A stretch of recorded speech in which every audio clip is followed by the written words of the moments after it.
पिछले कुछ समय से पुराना अनाज खेतों में और पुराना खाना हमारी प्लेटों में वापस आने लगा है। आज हम बात करेंगे अनाज के बारे में। हमारा खाना हमारे शरीर के साथ क्या करता है ये जानना हमारे लिए बहुत ज़रूरी है। आज इस वीडियो में हम आपसे कुछ ऐसी बातें शेयर करेंगे जो शायद आपको कहीं और से पता ना चले। वीडियो बहुत इन्फॉर्मेटिव होने वाला है, इसलिए वीडियो को एंड तक जरूर देखना। कुछ लोग कहते हैं चावल खाने से वजन बढ़ता है और कुछ लोग कहते हैं गेहूं खाने से पाचन बिगड़ता है, जबकि ये दोनों हमारे देश के मुख्य अनाज है। आजकल ग्लूटेन फ्री डाइट का ट्रेंड बढ़ रहा है। क्या सच में ये फायदेमंद है या महज एक बुलबुला है? और हमारे प्राचीन वेदों में अनाज के बारे में क्या लिखा है ये भी आज हम जानेंगे। हमारे पूर्वज ग्लूटेन फ्री डाइट खाते थे या नहीं, ये भी आज हम पता लगाएंगे। आज हम गेहूं, चावल, बाजरा और ज्वार का ऐसा कंपैरिजन देखेंगे जो आपने इससे पहले कभी नहीं देखा होगा। अनाज को लेके आपके दिमाग में जितने भी सवाल है वो सभी आज सुलझ जाएंगे। कौन सा अनाज सबसे सच्चा और आपकी जेबों पे सबसे अच्छा है ये आप खुद तय कर पाओगे। तो आइए शुरू करते हैं। यजुर्वेद जो हजारों सालों पहले लिखा गया है उसमें बाजरा, ज्वार, कंगनी, समा, रागी इनको हमारा मुख्य अनाज बताया गया है और कुछ साल पहले तक यही हमारा मुख्य अनाज था। हमें समय में ज्यादा पीछे जाने की जरूरत नहीं है, हम सिर्फ 60 साल पीछे चलेंगे। साल 1960 से पहले हमारा देश खाद्य सहायता लेता था, मतलब अनाज को इंपोर्ट करता था। तभी भूखमरी और गरीबी से बचने के लिए हमारे देश में अनाज का उत्पादन बढ़ाना बहुत जरूरी हो गया था। इसीलिए साल 1966 में हमारे देश में ग्रीन रिवॉल्यूशन यानी कि हरित क्रांति की शुरुआत हुई।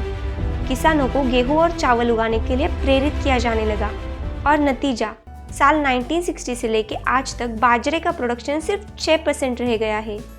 गेहूं का प्रोडक्शन 3 गुना बढ़ गया है तो चावल का प्रोडक्शन 800 गुना बढ़ गया है। हम बाजरा, ज्वार, समा, रागी जैसे मिलेट्स छोड़कर गेहूं और चावल खाने लगे हैं। पर क्या गेहूं या चावल खाना सच में बुरा है? अब तो हमने भारत की अनाज की हिस्ट्री देख ली, अब अनाज का साइंस देखते हैं। तो अब हम गेहूं, चावल, ज्वार और बाजरा का एक ऐसा कंपैरिजन करेंगे जिनमें हम इसके न्यूट्रिशंस, इसके side effects, health benefits, convenience और प्राइस ये सारे पैरामीटर्स कंपेयर करेंगे। इन सब का कंपैरिजन करने से पहले रिफाइंड व्हीट और रिफाइंड राइस के बारे में जानना बहुत जरूरी है। गेहूं के एक दाने के अलग अलग हिस्से होते हैं। जब इस दाने का सबसे ज्यादा न्यूट्रिशन देने वाला पार्ट अलग किया जाता है और बाद में जो अनहेल्दी पार्ट बचता है उसे मैदा कहा जाता है। ब्राउन राइस से व्हाइट राइस बनाने के लिए इसके ब्रैन और जर्म जिसमें सबसे ज्यादा न्यूट्रिएंट्स होते हैं उन्हें निकाल दिया जाता है और बाद में जो सफेद चावल बचते हैं उसमें ज्यादा कैलोरीज और कम न्यूट्रिएंट्स होते हैं। आइए अब बढ़ते हैं सबसे इम्पोर्टेंट और शॉकिंग पार्ट की ओर।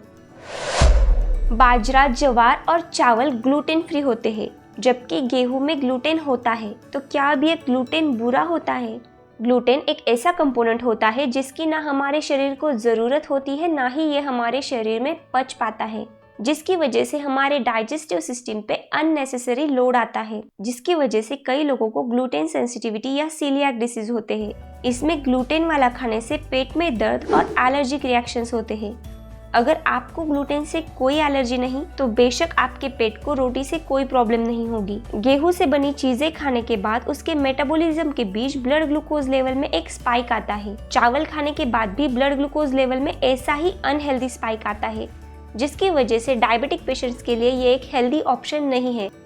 जबकि बाजरा या ज्वार या कोई भी मिलेट्स जब हम खाते हैं तो ये धीरे धीरे डाइजेस्ट होते हैं, इससे ब्लड ग्लूकोज लेवल में कोई स्पाइक नहीं आता और इसी वजह से डायबिटिक पेशेंट्स के लिए मिलेट एक बहुत ही अच्छा सुपर फूड माना जाता है। एक रिसर्च में पाया गया कि आप रोज ज्यादा मात्रा में गेहूं खाते हैं तो कुछ लोगों में bowel irritation, coeliac disease, intestinal damage, bloating, diarrhoea, constipation और पेट दर्द हो सकता है। अगर आपको इनमें से कोई भी प्रॉब्लम हो तो इसका रीजन गेहूं हो सकता है। अगर रोजाना आप सफेद चावल बहुत ज्यादा मात्रा में खाते हैं तो आगे चलकर आपको कुछ हेल्थ प्रॉब्लम्स आ सकती है। एक रिसर्च के अकॉर्डिंग रोज ज्यादा मात्रा में चावल खाने वाले लोगों में टाइप 2 डायबिटीज का खतरा 11% तक बढ़ जाता है। इसकी वजह से आपको metabolic syndrome, weight gain, obesity हो सकती है। इसीलिए कहा जाता है कि चावल खाने से मोटापा बढ़ता है। ये पचने में हल्का होता है, पर अगर आप व्हाइट राइस की जगह ब्राउन राइस खाते हो तो शायद आपको इन प्रॉब्लम्स का सामना ना करना पड़े। ज्वार खाने से हार्ट डिसीजेस का खतरा कम हो जाता है। ये हमारे डाइजेस्टिव सिस्टम को हेल्दी रखता है, कैंसर के रिस्क को कम करता है। अगर आपको गैस, एसिडिटी, ब्लोटिंग, कोई भी डाइजेस्टिव प्रॉब्लम है तो ये उससे भी सुधारता है। किडनी और लीवर से टॉक्सिन्स को हटाता है। ये ओबेसिटी के पेशेंट्स में वजन कम करने के लिए भी काफी हेल्पफुल होता है। बाजरा ज्वार के जैसे ही धीरे धीरे डाइजेस्ट होता है, जिसकी वजह से पेट ज्यादा देर तक भरा रहता है। ये स्टमक अल्सर को कम करता है। ये हार्ट का स्ट्रेस कम करता है और ब्लड प्रेशर को नॉर्मल रखता है। इसमें भरपूर मात्रा में मैग्नीशियम होता है, जिसकी वजह से अस्थमा या कोई भी रिस्पायरेटरी प्रॉब्लम से लड़ने में ये मदद करता है। इसमें फास्फोरस होता है जो बोन हेल्थ को बनाए रखता है। वेट लॉस में भी ये काफ़ी हेल्पफुल है। इसमें एंटी एलर्जिक प्रॉपर्टीज भी पाई जाती है। गेहूं का आटा बड़ी आसानी से आपको किसी भी किराने की दुकान पे अवेलेबल हो जाता है और चावल भी हमें इतनी ही आसानी से मिलता है। और ये गेहूं का आटा और चावल काफ़ी लंबे समय तक चलते हैं, खराब नहीं होते। इसके इसी कन्वीनियंस की वजह से हम मिलेट्स को नज़रअंदाज करते हैं। बाजरे या ज्वार का आटा पिसवाने के बाद आपको 10-15 दिन के भीतर ही खत्म करना होता है, क्योंकि इसके बाद इसका टेस्ट चेंज हो जाता है। इसे पिसवाते वक्त दरदरा पिसा जाता है ताकि इसकी रोटी बनाने में आसानी हो। प्राइस की बात करें तो गेहूं, बाजरा और ज्वार, इनके प्राइस में कुछ ज़्यादा डिफरेंसेस नहीं है, जबकि चावल आप जैसे चाहे उस वैरायटी के उस प्राइस के अकॉर्डिंग खरीद सकते हैं। और ये रहा इसका न्यूट्रिशनल कंपैरिजन। हम ये हरगिज नहीं कहेंगे कि गेहूं और चावल बहुत बुरे होते हैं और हमें उन्हें खाना हमेशा के लिए छोड़ देना चाहिए, बट अपनी सेहत को बनाए रखने के लिए अपनी थाली में रोटियों की वैरायटी ऐड कीजिए। हम एक सब्जी रोज नहीं खाते तो एक अनाज रोज क्यों? एक जैसा अनाज रोज खाने से हमारे पेट पर और हमारी सेहत पर इसका बुरा असर होता है। हम जो अनाज पहले खाते थे वो सिर्फ एक पेट भरने की चीज नहीं थी, उसमें कई सारी बीमारियों को रोकने की शक्ति थी। तो दिन के एक समय में गेहूं या चावल खाइए और एक वक्त बाजरा या ज्वार जैसी मिलेट की रोटी खाइए। इन्हें बनाने के लिए आपको थोड़ी सी प्रैक्टिस की जरूरत पड़ेगी, पर ये इतनी ज़्यादा टेस्टी होती है कि एक बार आपको इनकी आदत लग जाए तो आप इन्हें छोड़ नहीं पाओगे। धीरे धीरे हमारे देश में मिलेट्स का प्रोडक्शन बढ़ रहा है। मिलेट प्रोड्यूसिंग कंट्रीज में हमारा देश सबसे आगे है।